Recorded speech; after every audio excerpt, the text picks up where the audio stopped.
Joining us now, fresh off of the NBA draft, senior writer of Sports Illustrated, Chris Mannix, back here on the Rich Eisen Show. How you doing, Chris? I'm good, Rich. Your takeaway from the draft last night is? It was boring. I don't know. I'm of the opinion, Rich, that at least the coverage of the NBA draft needs to be reimagined a little bit. It wasn't the broadcast network's fault that it was largely anticlimactic. We knew Victor Wembanyama was going to go number one.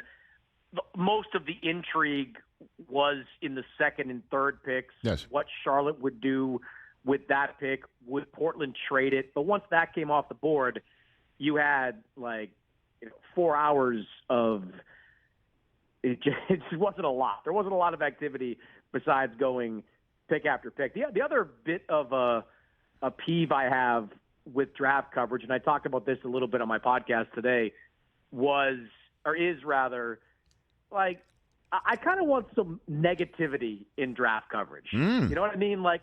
I just like to hear more of the flip side of the coin. I know we're talking about, college-age players, 18, 19 years old, but if you look at the history of NBA drafts, what percentage of these guys actually work out every year? Is it 20%, 25% that meet or exceed expectations? I kind of want somebody up there on the dais whose only job is to tell me why this guy's not going to succeed. That's something I'd like to see added to any draft coverage moving forward. Wow, look at you. Salty Chris Mannix, the host of the Crossover NBA Show podcast right here on the Rich Eisen Show. We're going to talk about this a little bit later as well, but I might as well throw it here. The ultimate issue with this draft is that it's held before the new league year. And so guys are drafted, and then they switch hats, and then we find out there's a pick swap, and then this choice that was, is going to be traded in 2028, 2029. So folks are just like, okay, wake me up when we're within 3 years of this pick actually mattering. It's way too, in the weeds and confusing. And if you have the new league year first, then a team that drafts somebody and puts a hat on the kid is the team that's going to keep the kid, unless they actually trade him to another team, and that gets announced in the middle of the draft. Otherwise, it's very difficult to follow, and it's my job to follow this stuff. Chris? Yeah, and I don't disagree with the premise. I think there's no chance that would happen because of, you make these picks because of the constraints of the salary cap, which are getting even more getting tighter in this next version of the CBA, which begins July 1st.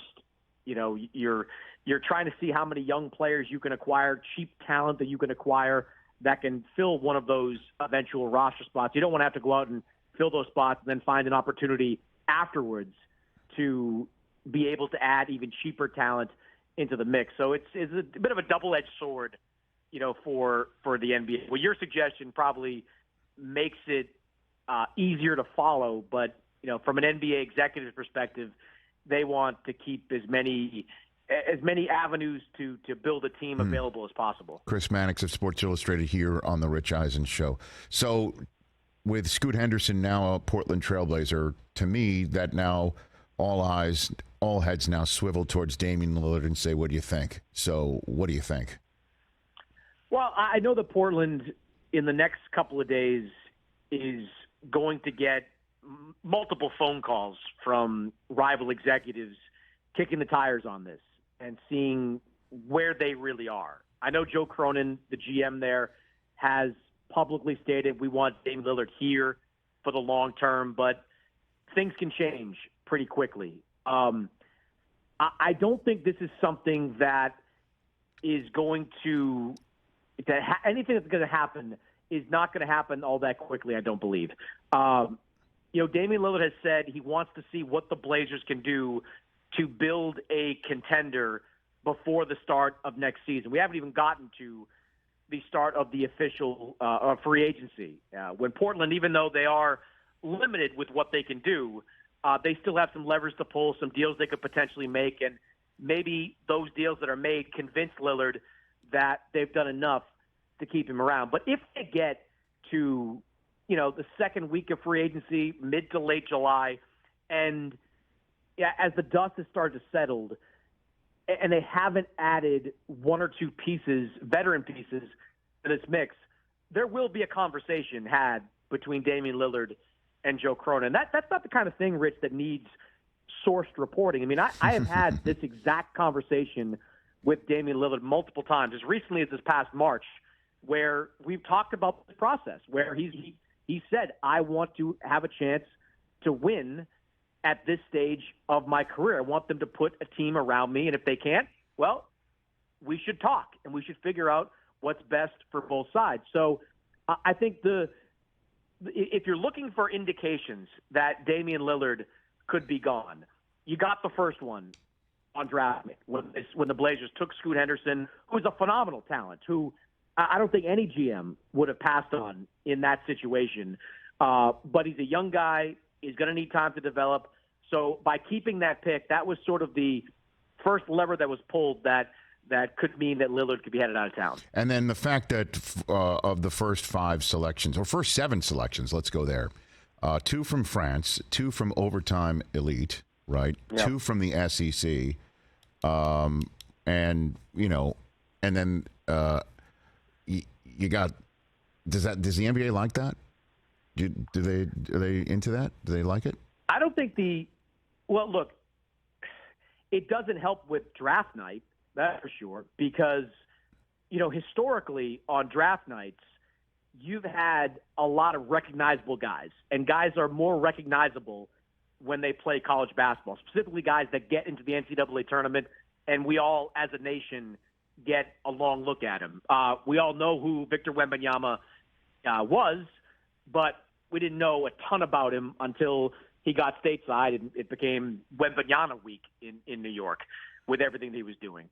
People knew who Scoot Henderson was, but I don't know too many people that were watching G League Ignite games on the regular last year. Same with Overtime Elite games on the regular. So it's not great for coverage of draft night, the interest surrounding the draft, but is it good for the NBA? Yeah, because, look, they want to build the G League Ignite into a formidable presence, one that can entice those college players or those would-be college players to go pro, where they can get NBA-level skills and be more ready to play when they get to the NBA. Overtime Elite, while not affiliated with the NBA, has basically, that same concept, NBA preparation over the course of 1 year. So it's not great for days like Thursday, but if these players are more prepared to step in and play right away, and if they're better players for it, I think that's overall good for the NBA. Chris Mannix at Sports Illustrated here on the Rich Eisen Show. All right. Did you have Chris Paul to the Warriors on your bingo card,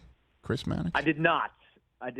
That was, you wouldn't call it a shocker because, there were rumblings that the Warriors were looking to move off the Jordan Poole contract. Some of that had to do with, obviously everything that happened last year with Draymond and the way Jordan Poole played over the totality of the season. Some of that has nothing to do with Jordan Poole. It's just the money. And we talked about how, draconian the NBA collective bargaining agreement is. It's going to get real tough for teams like the Blazers to spend their way to success. Not because they can't do it or aren't willing to spend, but the NBA does take a lot of levers away from you when you cross that second apron. And the Warriors in the future are going to try to do everything they can to keep themselves underneath it. And Chris Paul, look, I don't know if the Warriors are as much interested in Chris Paul as the flexibility he provides over the next 3 or 4 years, but it'll be interesting to see how he fits with that team. I mean, Chris Paul doesn't seem like a Warriors kind of guy, like the way they play. I mean, Golden State is not this heavy, basic pick-and-roll team. They rely on a lot of movement, a lot of cutting, a lot of spacing, a lot of shooting, quite frankly, and that's not really Chris Paul's thing, at least not at 38 years old. So the fit will be interesting. Where Chris Paul fits in the rotation will be interesting. Chris Paul, Rich, has never come off the bench once in his career. Played 78 games his first season in the NBA as a starter. He's been a starter ever since. Will he come off the bench in Golden State? There's a lot to figure out, with this Chris Paul fit with the Warriors. So then it stands to reason you did not have on your bingo card the Wizards getting more for Chris Paul than they got for Bradley Beal or Kristaps Porzingis, right? Then that. I mean, I guess it's yeah. I didn't expect it to at least be comparable. That's for sure. I mean, it is kind of how you look at it with the deal. You know, the Warriors get Jordan Poole, and look, Jordan Poole, you know, about a year from this time last year was an asset. Jordan Poole was a player who helped that team win a championship. Maybe he can, you know, rediscover some of that in a leading role on a Wizards team. So that's the best player they got out of the deal. The draft pick, who knows? That's a protected 2030 pick. I mean, I don't know where anybody's going to be in 2030. What they got from Phoenix, though, it could be interesting. They got some pick swaps there that go well beyond when Kevin Durant's going to be a member of the Suns. So, you know, those could turn out to be valuable pieces to deal down the line. But the fact that it was even comparable, Rich, is wild. I mean, you know, Chris Paul's 38. He's got 1 year left, one guaranteed year now left on his contract. And, you know, they were able to swing, you know, a good young player and a future draft pick in exchange for him. So this means Draymond stays in Golden State? That's always been the most likely outcome. I mean, for Draymond to opt out, it just the message is it's easier to get a long-term extension at age 33 than it is at age 34. And everybody within the Warriors is on the same page on bringing Draymond Green back. I don't know yet if they've talked specific numbers, number of years. So it's certainly possible Draymond could get to July 1st and, you know, see what's out there. I mean, Detroit is a team that could certainly use a leader like Draymond Green, played his college ball at Michigan State. So that's certainly a possibility. But if I was a betting man, I'd say it's a three-year deal with a fourth year with makeable incentives of some kind to guarantee a fourth season, and Draymond's back with Golden State. And so what does LeBron make of all this? Chris Paul going to the Warriors, right? I mean, and then what pieces can the Lakers add? What's on the horizon and going through LeBron's head, Chris? Yeah, look, it's going to be challenging for the Lakers to add pieces of significance to that team right now. And, you know, when you talk to people in Los Angeles, you know, their priority right now is to bring the band back. You know, a few years ago, you know, after coming off that bubble championship, one of the mistakes the Lakers made was they just started to let that roster break apart. You know, whether it was Alex Caruso leaving eventually as a free agent, you had the Russell Westbrook trade that moved Kuzma off the team. They broke up a title team, and this Lakers team from last year didn't win a title, but it did get to the Western Conference Finals after effectively being assembled in mid-February. And there's reason to believe if you bring everybody back, they'll be at least as good as they were, you know, after the All-Star break this past year. So right now for Rob Pelinka, you know, the goal is to get Austin Reeves back on a new deal. You know, D'Angelo Russell, who, you know, he's a polarizing guy and he can be hit or miss at times on the floor, but you want to try to bring him back, new deal. Rui Hachimura you want back on a new deal. I think for now, the Lakers' top priority is going to be bringing this group that was surprisingly successful in the second half of the season back under contract for next year. Oh, Chris Mannix, you are the man. I appreciate the time on a busy time of your schedule. Let me know when you're here in L.A. next week. I'd love to have you here in studio. Do you want to volunteer, Rich, for let's call it the hater draft? Do you want to host the hater draft? No, there are so many other people in this industry that I think would be more well-suited for that sort of thing.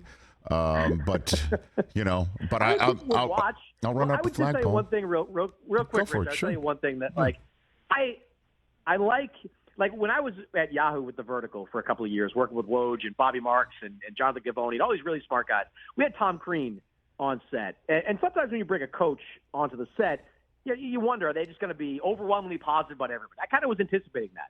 But Tom Crean in that role was fantastic because Tom Crean at several points during that draft was just saying guys can't play. I remember he said that Tyler Lydon was in Syracuse that year in the draft, said he couldn't play. And I loved it because, look, I mean, people are watching. You know, you want to hear the good and the bad with these guys. And if we're being honest, when you get into the second half of the first round, you're going to see a lot of guys that probably aren't going to make it in this league or not going to be effective players in this league.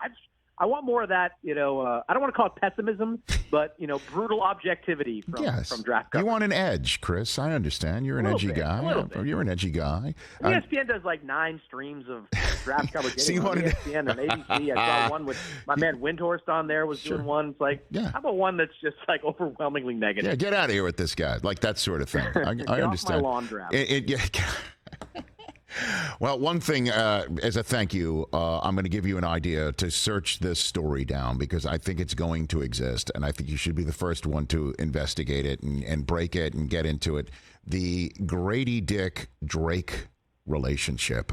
We've got to. It's going to blossom. It's going to be beautiful. There might be a music video. There might be an actual album or a single or whatever dropping. I need the Grady Dick Drake blooming bromance that I believe will exist in Toronto. I'm on it, Rich. You got it. Get it. Thanks for the call, Chris Mannix. You're the man. You got it, Rich. Chris Mannix, Sports Illustrated. Everybody, check out the Crossover NBA Show podcast where he is getting a lot off his chest right here on The Rich Eisen Show. Catch The Rich Eisen Show every single day on the Roku channel, 12 to 3 Eastern, for free.